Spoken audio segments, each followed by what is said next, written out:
I just had spicy ramen from World Market, the cheapest one. But it was in a 24, like a 16 pack or something, or 12 pack, whatever. But anyway, welcome back to Underrated Movies. I'm your guy. I'm your man, Mr. Alton Henry, and today I'm gonna talk to you of a film which is not necessarily underrated. It's not a good film, but I recommend just checking it out to see if you're curious about it. And this is the official first film released by A24, A Glimpse Inside the Mind of Charles Swan III. Written, directed by Roman Coppola, starring Charlie Sheen, Bill Murray, was it that guy? Jason Schwartzman, Bill Murray, and Patricia Arquette. It's basically the story, I think the movie's set in the 70s, of this graphic designer who is trying to move on from his girlfriend and tries to lose himself in the fantasy of trying to find ways to move on, but he's so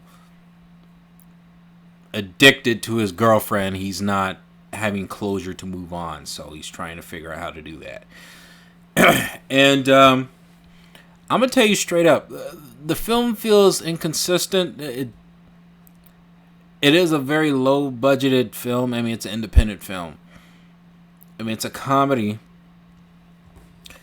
And I have to tell you, the film kind of didn't really work out for me.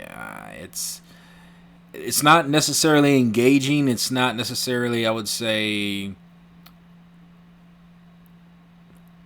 appealing to a lot of audiences, especially anybody who is a fan of A24. I mean, the film is shot well. I mean, it's Charlie Sheen as Charles Swan III.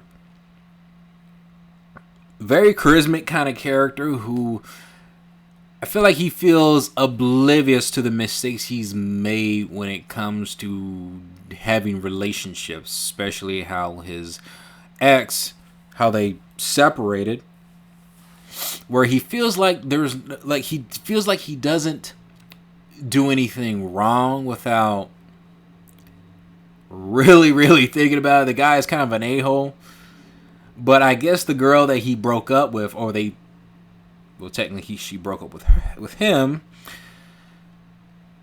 he still has feelings for the girl, and he's trying to imagine himself in other different scenarios where he's having a subconscious dialogue with the doctor to try to figure out how to deal with it, and then he imagined himself in a Western kind of environment where he's surrounded with a bunch of women. Then Bill Murray comes in, and it's kind of,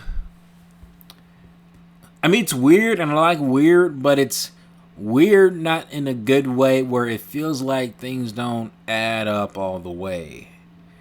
And it feels like the script needed rewrites. It felt like a lot of what was happening didn't really have an impact. The film kind of leaves you kind of soulless a bit. So, Charlie Sheen was great in it, but really, it's not a good film. It's not. And I could see why A24 would try to bury this film. And they didn't really get it. I mean, they start using Spring Breakers to kind of help elevate their fan base. But once the Witch start coming in, whoa, oh, okay, yep, we're known for The Witch, most critically acclaimed movie. Oh, Hereditary. Oh, Midsummer. Oh, Moon Knight. Oh, Everything Everywhere All at Once, and so forth. This film, I'm going to tell you what, they're going to do all they can to make sure this film doesn't exist. I mean, the film is 10 years old now. And Yeah, to be honest with you, if you're curious to check it out on HBO Max, it's available there. But I'm going to be honest, you're not going to miss anything. A glimpse inside the mind of Charles Swan III. Have you seen it? Comment below. Let me know if you have, and let me know what is your favorite or your not so favorite film.